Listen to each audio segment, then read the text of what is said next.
Cela fait 9 mois qu'il a ouvert ses portes en toute discrétion. Mais déjà, le centre d'accueil pour les demandeurs d'asile est parfaitement intégré à la région des Grands Lacs. 70 personnes d'une quinzaine de nationalités différentes sont accueillies ici.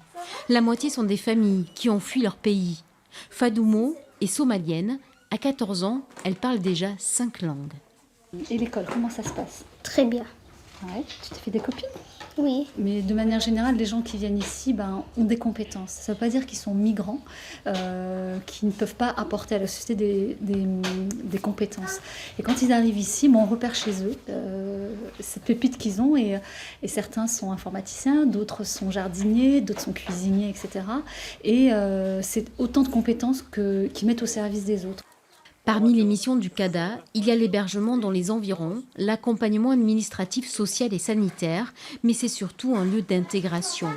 Un demandeur d'asile n'a pas le droit de travailler, il n'est pas éligible aux prestations sociales. Alors une vingtaine d'activités ateliers sont animées par des bénévoles et les résidents eux-mêmes.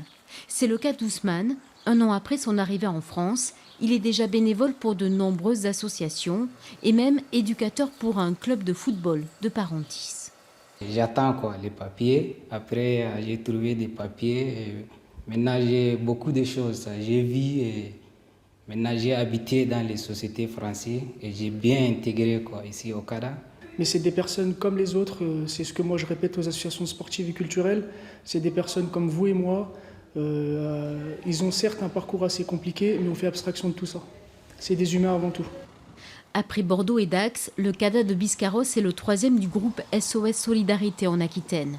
Après un long exil, seulement un tiers des personnes accueillies obtiennent le statut de réfugié. Le CADA a ensuite 3 mois pour que chacun puisse réapprendre à vivre, tout simplement.